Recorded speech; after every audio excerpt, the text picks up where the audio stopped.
In today's video, I'm going to teach you how to refund in WooCommerce. By the end, you'll know exactly where to go, what to click, and how to record a refund so your store records stay accurate and your customer gets taken care of. First, open your WordPress website and log into your dashboard. From the left-hand menu, click WooCommerce, then click Orders. This is where all customer purchases are listed. Take a moment to confirm you're in the right place by checking the order dates, totals, and statuses. Now click the specific order you want to refund. Inside the order details screen, you'll see the order status near the top. The refund option is available on completed orders, so make sure the order shows as completed. When it is, you'll see a refund button or link in the order items section.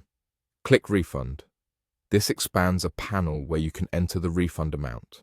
If you're returning the full payment, enter the full amount shown.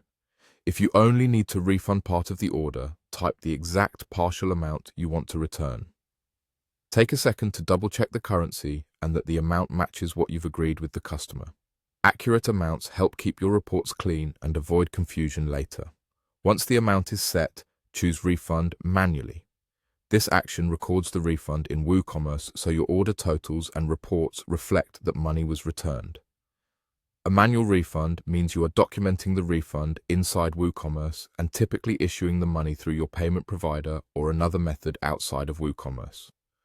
Recording it here keeps everything consistent for bookkeeping and customer history.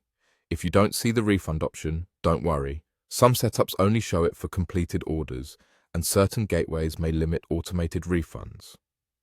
In those cases, the manual option is the right approach to keep your records aligned with what you processed elsewhere.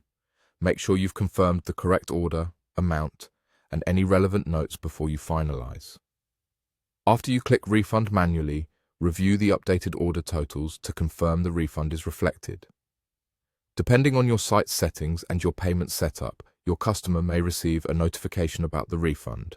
It's always a good idea to verify that the amount looks correct in your order list and, if applicable, in your payment provider's dashboard.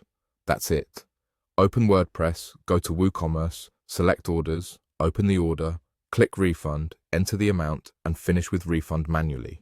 Follow these steps and you'll handle refunds smoothly and confidently every time.